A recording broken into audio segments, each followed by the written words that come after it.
नमस्कार प्यारे बच्चों, मैं अश्विनी कुमार आपको अपने channel mind spark GK science में हार्दिक स्वागत करता हूं। अपना जो टॉपिक चल रहा था प्यारे बच्चों, मौलिक अधिकार फंडामेंटल राइट्स के साथ चल रहा था और हम इसी टॉपिक को ही आगे बढ़ाकर चलेंगे कि आखिर में मौलिक अधिकार में हमने जो पढ़ ली है बेटा अभी तक, वो हमने अनुच्छेद सबसे पहले देखा 12 से शुरू किए थे, जिनमें से इनमें 12 से के बाद 14 से 18 लेकर चले समता समानता का अधिकार।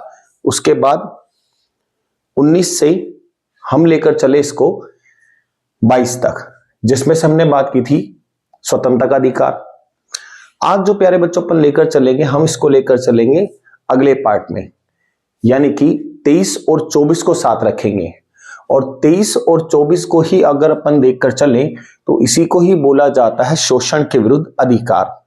तो अपन फिलहाल जो लेकर चले वो हमारे पास हेडिंग होगी शोषण के विरुद्ध अधिकार। मौलिक अधिकार का तीसरा भाग चल रहा है बेटा, यानी कि तीसरे पार्ट पर हम बात कर रहे हैं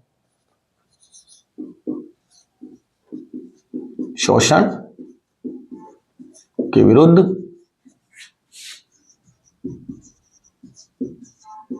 अधिकार। राइट टू अगेंस्ट एक्सप्लॉइटेशन इसको कहा जाता है। अब इसी में ही एक मेन बात आती है कि आखिर में सर इसमें हम कौन से आर्टिकल देखेंगे। तो प्यारे बच्चों, आर्टिकल हम लेकर चलेंगे 23 से 24 तक। केवल 2 ही आर्टिकल की इसमें चर्चा होगी। 6 हमारे पास मौलिक अधिकार हैं, जिनमें से सबसे पहले देखा समता या समानता अधिकार 14 से 18 तक, स्वतंत्रता का अधिकार 19 से 22 तक, और तीसरा हम लेकर आ गए शोषण के विरुद्ध अधिकार अनुच्छेद 23 से 24 तक। इनमें से सबसे पहले हम देखकर चलेंगे अनुच्छेद नंबर 23। तो यहां पर बात होगी प्यारे बच्चों आर्टिकल 23। आर्टिकल 23 में सबसे पहले एक वर्ड आएगा ट्रैफिकिंग। ट्रैफिकिंग अपने के पास कैसे,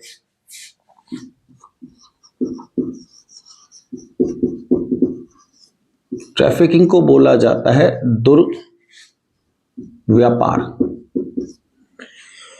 किसी भी व्यक्ति की ह्यूमन ट्रैफिकिंग करना, ह्यूमन ट्रैफिकिंग का मतलब बेटा उसको खरीदना या किसी भी प्रकार से बेचना भारत के संविधान के हिसाब से, कानून के हिसाब से भी गलत है, न्यायोचित नहीं है।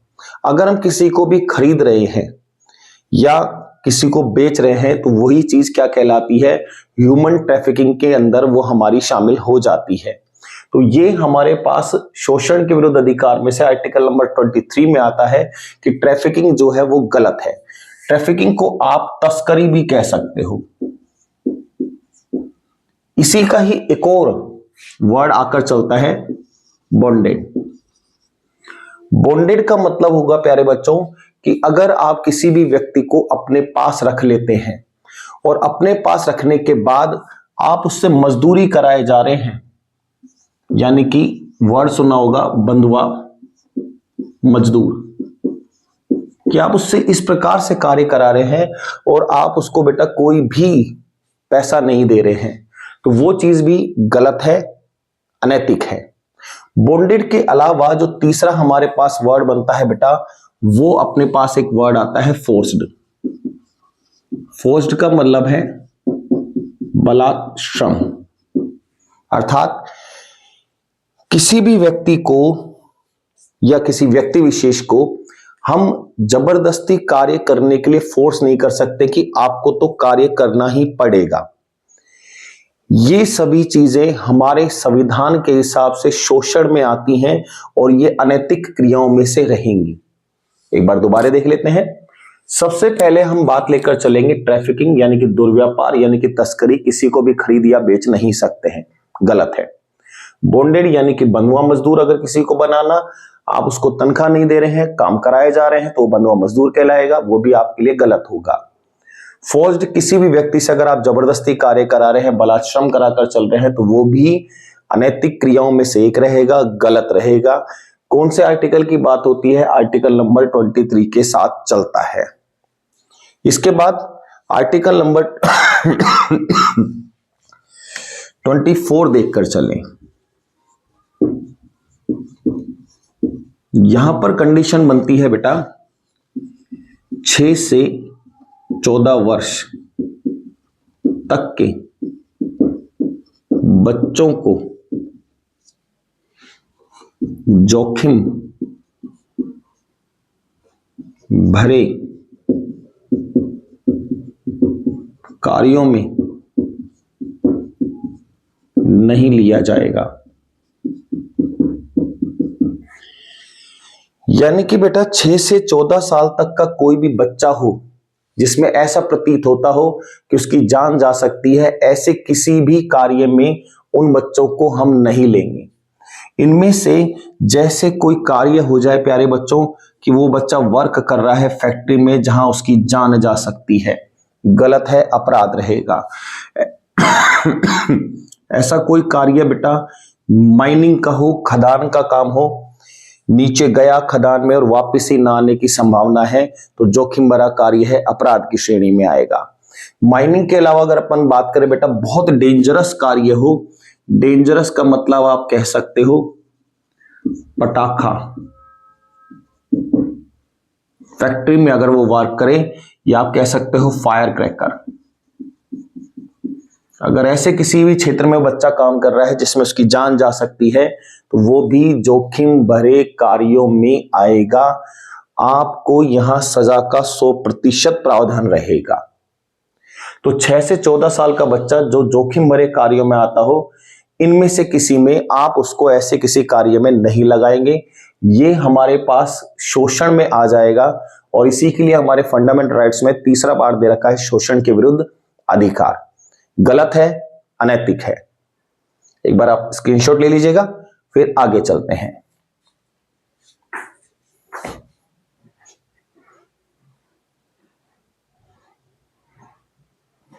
डन बेटा। इसके बाद हमारा 4th पार्ट आएगा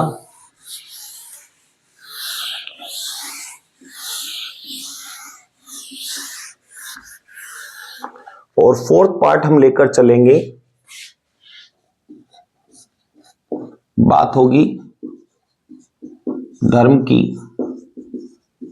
स्वतंत्रता। कहां तक बात होगी तो यहां पर बात होगी अनुच्छेद 25 से 28 तक। यानी कि धर्म के आधार पर हमें क्या क्या छूट मिली हुई है उसको ही धर्म की स्वतंत्रता बोलकर चला जाता है, जो आर्टिकल 25 से लेकर 28 तक हमारे पास होंगे। इनमें से सबसे पहला देख आर्टिकल नंबर 25।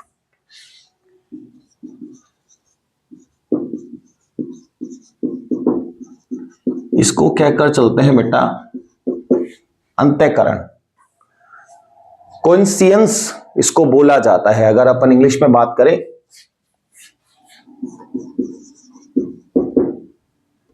सियंस, कॉन्सियंस, अंतःकरण। यानी कि अगर आप किसी भी धर्म विशेष से जुड़े हुए हैं, आप कोई भी धार्य कार्य करना चाहते हो, रीति रिवाज लेकर चलना चाहते हो, प्रचार प्रसार करना चाहते हो, तो वो सब आर्टिकल नंबर 25 में आ जाएगा। आप ऐसे समझ लो कि किसी भी प्रकार का धार्मिक प्रचार प्रसार या कोई भी आप रीति रिवाज करना चाहें तो उसके लिए आपको स्वतंत्रता है, कोई भी रोक नहीं है, किसी भी प्रकार की पाबंदी नहीं होगी, आप उसको साथ लेकर चल सकते हो। इसके बाद अनुच्छेद नंबर 26 बोलकर चलता है धार्मिक कार्यों का प्रबंध। आर्टिकल नंबर 26 धार्मिक कार्यों का प्रबंध। आप किसी भी प्रकार से धर्म के लिए कार्य कर सकते हैं, आप दान इकट्ठा कर सकते हैं, या आप कहकर चले संस्था लेकर चल सकते हैं, खर्च कर सकते हैं। यानी कि हम दान की बात कर सकते हैं, अपनी संस्था में खर्च कर सकते हैं, वो सब आपके धार्मिक कार्यों के प्रबंध में आ जाएगी। आप किसी लंगर का आयोजन करना चाहें, कोई भोजन कराना चाहें, वो सब भी बेटा किस में चली जाएगी, आर्टिकल नंबर 26 के साथ होगी। इसके बाद आर्टिकल नंबर 27 कहकर चलता है धार्मिक कार्यों में दान।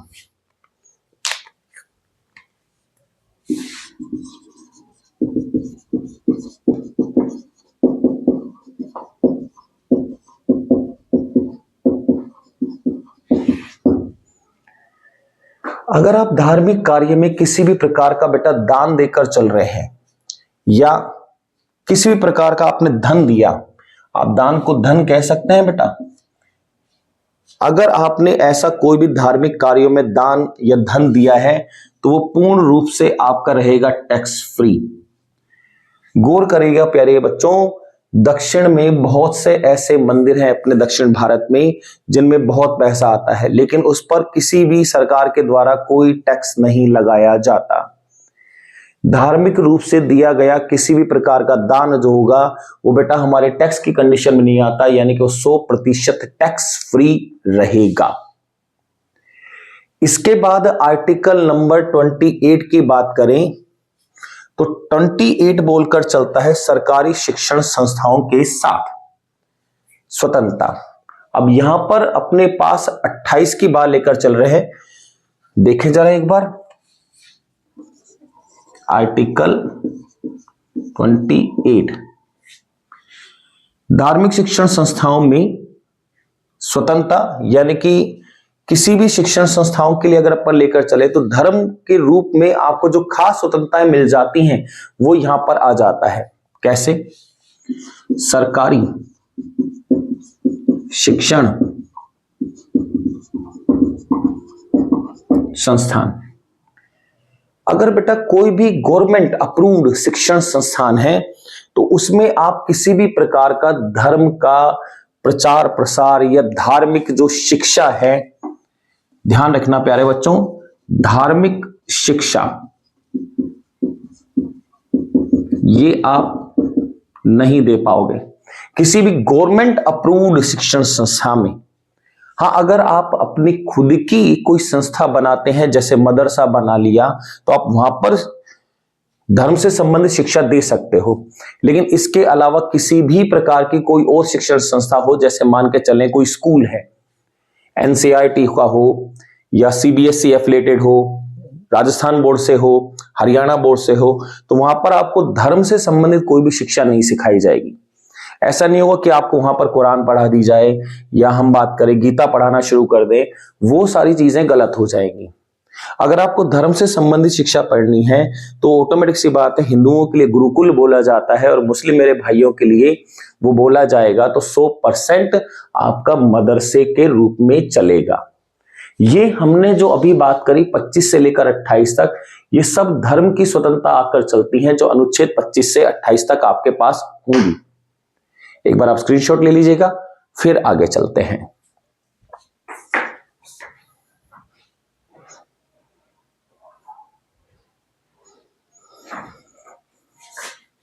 डन बेटा।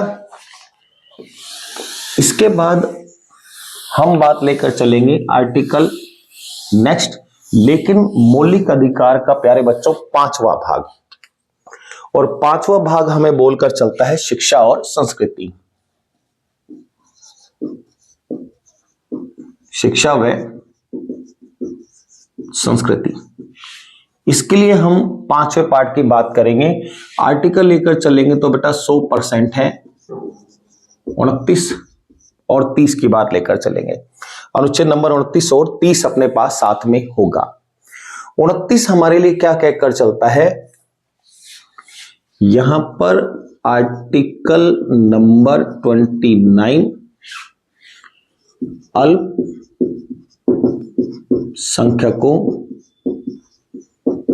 के हितों से संबंधित, यानी कि जो हमारे अल्पसंख्यक हैं, अल्प यानी कि जिनकी संख्या कम हो, जैसे हम कह सकते हैं मुस्लिम, जैन, पारसी, बौद्ध, क्रिश्चियन, ये सब बेटा किस में आ जाते हैं? अल्पसंख्यक। इनके हितों के लिए जो भी कार्य किए जाते हैं वो अनुच्छेद नंबर 29 के साथ चलेंगे। इसके बाद आर्टिकल नंबर 30 बहुत बढ़िया है। अल्पसंख्यक लोगों को अपनी शिक्षण संस्थान का प्रबंध करने की स्वतंत्रता। यानी कि अल्पसंख्यक कोई भी व्यक्ति है, अगर वो अपने धर्म से संबंधित कोई शिक्षण संस्था को लेकर चलना चाहता है तो उसके लिए पूर्ण रूप से प्यारे बच्चों स्वतंत्रता तो होगी ही होगी। जैसे यहां पर हम एक एग्जाम्पल की बात करें तो एग्जाम्पल में हम बात कर सकते हैं मदरसा, जहां पर हमारे मुस्लिम भाइयों को कुरान सिखाई जाती है, उर्दू बताई जाती है और साथ में ही और भी सब्जेक्ट पढ़ाए जाते हैं। मदरसों के लिए बहुत से लोगों के वैचारिक मतभेद होंगे कि साहब यहां तो सिर्फ कुरान ही पढ़ाई जाती है। ऐसा नहीं है। मदरसों में बेटा कुरान के अलावा भी अलग सब्जेक्ट पढ़ाए जाते हैं ताकि बच्चे जो हैं जो जीवन के अन्य आयाम को भी सीख सके। जब तक आप जाकर देखोगे नहीं तब तक आपको वास्तविकता का पता चलेगा नहीं। आज के समय में हम सिर्फ कही सुनी बातों को साथ लेकर चलते हैं। वास्तविकता आप देखिएगा तब आपको पता चलेगा कि हाँ, कुरान तो है ही, धर्म से संबंधित है, लेकिन बेटा उनको इंग्लिश भी पढ़ाई जाती है, मैथ्स भी पढ़ाई जाती है, साइंस भी पढ़ाई जाती है। ऐसा कुछ नहीं है कि केवल सारे दिन बच्चों को धर्म से संबंधित ही शिक्षा दी जाती हो। तो ये सारे हमारे पास मौलिक अधिकार का 5वां भाग शिक्षा और संस्कृति से संबंधित अधिकार 29 और 30 की बात करते हैं। ये खत्म हो गया अल्पसंख्यकों के हितों से संबंधित। और दूसरा बेटा वो धार्मिक शिक्षण संस्थाओं का प्रबंध करने की स्वतंत्रता। एक बार आप स्क्रीनशॉट ले लीजिएगा, आगे चलते हैं। तो यहां पर ये आर्टिकल नंबर 30।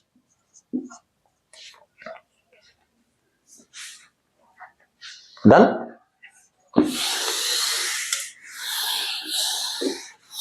इसके बाद एक और हमारे पास आर्टिकल आना चाहिए और वो आर्टिकल की अगर अपन बात करें तो आर्टिकल नंबर 31। अब प्यारे बच्चों 31 को जैसे हम डिफाइन करेंगे आपको तुरंत याद आ जाएगा। आर्टिकल नंबर 31 को ही कहा जाता है राइट ऑफ प्रॉपर्टी, यानी कि संपत्ति का अधिकार। जो आपको ध्यान होगा, संपत्ति का अधिकार तो वर्तमान में हटा रखा है। इसके लिए हमने एक संविधान संशोधन किया था, 44वां साल थी प्यारे बच्चों 1978, जिसमें संपत्ति के अधिकार को हटाकर आज हमने कौन सा अधिकार बना दिया था? कानूनी अधिकार। और ये किस में चला गया था? अनुच्छेद 300A में। तो फिलहाल अनुच्छेद 31 का हमारे पास किसी भी रूप से कोई भी प्रावधान नहीं है। 31 का लोप कर दिया गया है, यानी कि इसको हटा दिया गया है। अब हमारे पास हमारे मौलिक अधिकार का 6ठा भाग शुरू होगा। पार्ट 6 की बात करें और आर्टिकल की बात करें तो अनुच्छेद होगा 32। क्या कहकर चलें? संवैधानिक उपचारों से संबंधित अधिकार, राइट टू रेमेडीज के नाम से ये प्रसिद्ध है। इसी नाम से हम इसको लेकर चलते हैं, यानी कि राइट टू रेमेडीज देख लेते हैं एक बार। ये आ गया राइट टू रेमेडीज। संवैधानिक उपचारों से संबंधित अधिकार को ही प्यारे बच्चों आपने कई बार सुना होगा कि साहब इसी को ही कहते हैं क्या? रिट। बिल्कुल बेटा, 5 अलग से पॉइंट बनेंगे। उनसे पहले कुछ कंसेप्ट निकाल लेते हैं। कंसेप्ट कैसे? जैसे हमारे पास भीमराव अंबेडकर साहब ने उपचारों से संबंधित अधिकार को ही, यानी कि संवैधानिक उपचारों से संबंधित अधिकार को ही भारतीय संविधान का हृदय कहा है, यानी कि हार्ट। कहने वाले कौन? भीमराव अंबेडकर। संविधान का हार्ट किसको कहा जाए? तो संविधान का हृदय भी कौन होता है? अनुच्छेद नंबर 32 के साथ चलता है, राइट टू रेमेडीज के साथ। सेम अगर अपन कहें कि हमारे संविधान की आत्मा किसको कहा जाए? आत्मा यानी कि बेटा सोल, तो सोल भी हमारे पास हम लेकर चलते हैं, अनुच्छेद नंबर 32 को ही बोला जाता है। अब आखिर में एक सबसे खास वर्ड आएगा कि आर्टिकल नंबर 32 में जो रिट जारी है वो कौन कर सकता है? तो प्यारे बच्चों, एक बार हम क्लियर कर लेते हैं रिट वर्ड को। रिट जारी करने वाले दो होंगे, जिनमें से एक हम सबसे बड़ा लेकर चलेंगे, सुप्रीम कोर्ट, जो जारी करेगा केवल और केवल किसमें? आर्टिकल नंबर 32 में। दूसरा रिट जारी करने का अधिकार रखता है हाई कोर्ट, और ये जारी करता है आर्टिकल नंबर 226 में, अनुच्छेद नंबर 226 में। लेकिन ध्यान रखना प्यारे बच्चों, अगर सुप्रीम कोर्ट में आप कोई भी रिट डायरेक्ट लेकर जा रहे हैं तो वो रिट आपकी केवल और केवल होगी संबंधित किससे? फंडामेंटल राइट से, यानी कि मौलिक अधिकार से संबंधित होगी। इसके अलावा आप रिट को लेकर डायरेक्ट सुप्रीम कोर्ट नहीं जा सकते।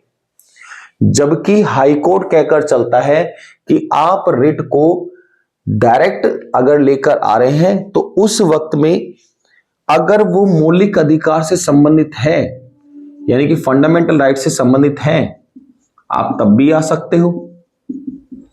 कानूनी संबंधित है, आप तब भी आ सकते हो।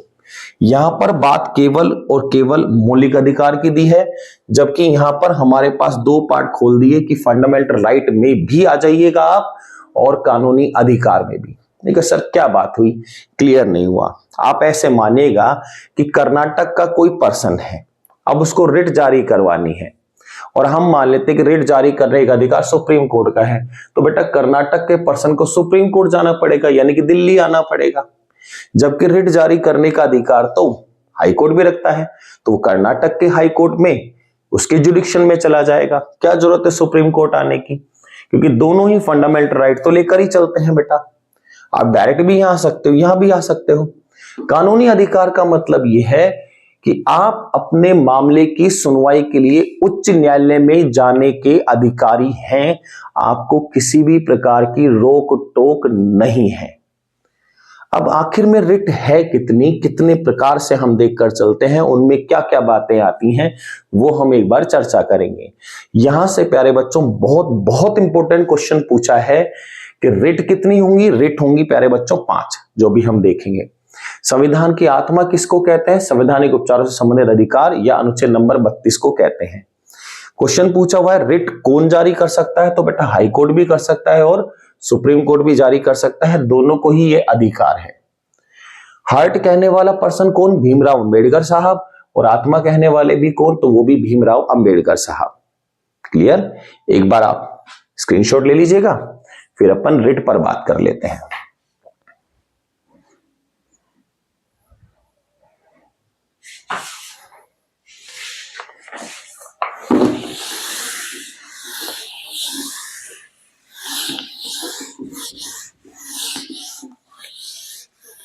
इन रिट्स में तो बात करनी है बेटा अब रिट कितनी रहेंगी? तो ध्यान रखकर चलना बेटा, रिट होंगी 5। इनमें से सबसे पहले रिट यानी कि ए, इसको कहते हैं हैबीस कॉर्पस। हैबीस कॉर्पस का मतलब है means to produce body. Hindi में क्या बात करें? हिंदी में मतलब हो जाता है प्यारे बच्चों सशरीर प्रस्तुत करो। किसी भी व्यक्ति को अगर अरेस्ट कर लिया जाए, गिरफ्तार कर लिया जाए, तो विद इन 24 घंटे के अंदर आपको उसको पेश करना होगा। कहां पर? नियरेस्ट कोर्ट में। ध्यान रखकर चलना प्यारे बच्चों, बात हुई है कितने टाइम में? विद इन 24 आवर्स में आपको पेश करना होगा, जैसा वो व्यक्ति मिला है वैसा का वैसा।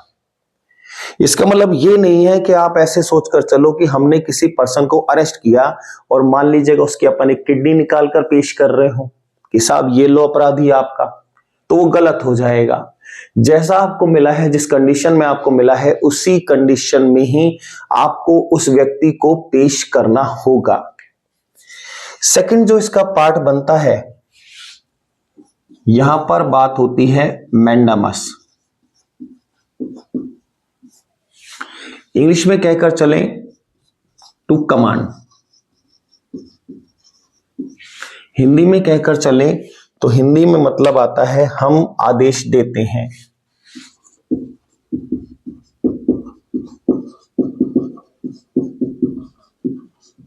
यदि कोई भी व्यक्ति सरकारी कर्मचारी अपने पद का दुरुपयोग कर रहा हो, लग रहा हो कि कार्य ठीक से नहीं कर रहा है, तो court, supreme court, high court, कोई सा भी बेटा उस अधिकारी को ठीक से कार्य करने के लिए आदेश दे सकता है या उसके खिलाफ कार्यवाही करने का भी आदेश दे सकता है। तो यहां पर बात किसके लिए होकर चलेगी प्यारे बच्चों? तो यहां पर बात होगी सरकारी अधिकारी। तो सरकारी अधिकारी को क्या दे सकता है? निर्देश दे सकता है, यानी कि डायरेक्शन।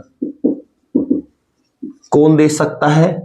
सुप्रीम कोर्ट भी दे सकता है और प्यारे बच्चों हाई कोर्ट भी, कि या तो भैया देखो आप कार्य ठीक से कर लो, अदरवाइज हमने अगर कोई ऑर्डर पास कर दिया तो नौकरी भी जाएगी और वेतन से तो जाओगे ही जाओगे।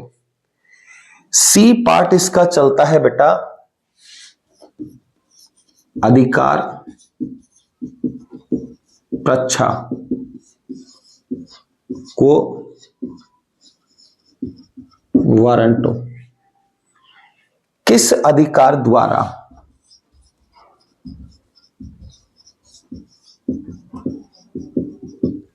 या फिर अपन कहकर चल सकते हैं व्हाट इज योर अथॉरिटी, कि आपने ऐसा कार्य किया तो किस अधिकार के द्वारा किया है। इंग्लिश में कहें तो व्हाट इज योर अथॉरिटी। अगर कोई भी कर्मचारी अपने पद का दुरुपयोग कर रहा है, तब भी ये शर्त बना सकते हैं कि भैया किस अधिकार के द्वारा। या मान लीजिएगा किसी भी सरकारी कर्मचारी के पद की जांच करनी है, गवर्नमेंट ऑफिसर के पद की जांच, वो सब किस में आती है प्यारे बच्चों? अधिकार प्रच्छा यानी कि को वारंटों में। ठीक है साहब, कैसे मतलब? आपको पता चला कि आपका पड़ोसी तो बिल्कुल ही डल है, गवर्नमेंट जॉब के लायक ही नहीं है, और वो गवर्नमेंट जॉब लग जाए तो पक्की बात है कुछ ना कुछ पैसे का लेन देन हुआ है। आप कोर्ट में जाकर अनुच्छेद 32 में से को वारंटो लगा देते हैं। तब क्या होगा प्यारे बच्चों? सबसे पहले उसकी वीडियोग्राफी देखी जाएगी कि वो एग्जाम में बैठा था भी नहीं भी बैठा, फिर उसके सिग्नेचर मैच किए जाएंगे, फोटो मैच की जाएंगी। ऐसी सारी परिस्थिति में अगर पता चल गया कि हाँ ये तो गलत है, तो बेटा जितने महीने की तनख्वाह ली है वो तो वापस करनी ही होगी, ब्याज के साथ देना होगा। और इसी में ही शर्त ये भी है बेटा, सजा का तो प्रावधान रहेगा ही रहेगा भैया, जेल हो जाएगी। तो ऐसे इलीगल कृत्यों से दूर रहें बेटा, नुकसान बहुत बड़ा है। इसके बाद अपन बात करते हैं बेटा प्रतिषेध की। डी पॉइंट आएगा,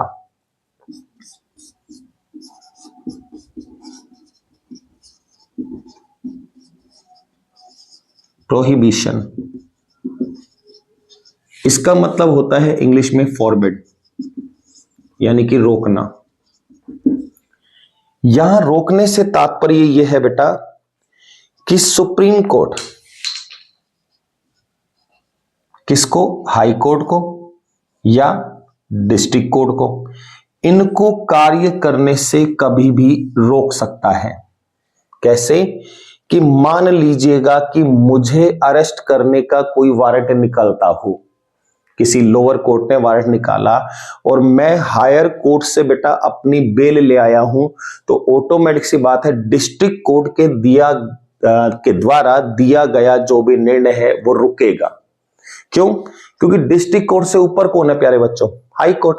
अगर हाई कोर्ट से कोई निर्णय दिया और मैं बेटा सुप्रीम कोर्ट से कुछ राहत ले आया, तो निर्णय मान्य किसका होगा? सुप्रीम कोर्ट का। तो सुप्रीम कोर्ट कार्य करने से रोकेगा, फॉरबिड करेगा किसको? हाई कोर्ट को और डिस्ट्रिक्ट कोर्ट को।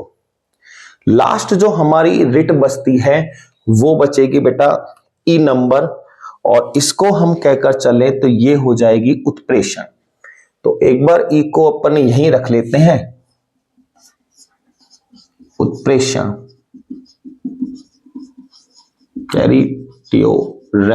राई। आखिरी अपने पास है, इसको कहकर चलते हैं मीन्स टू बी सर्टिफाइड या सूचना प्राप्त करना, मीन्स टू बी सर्टिफाइड।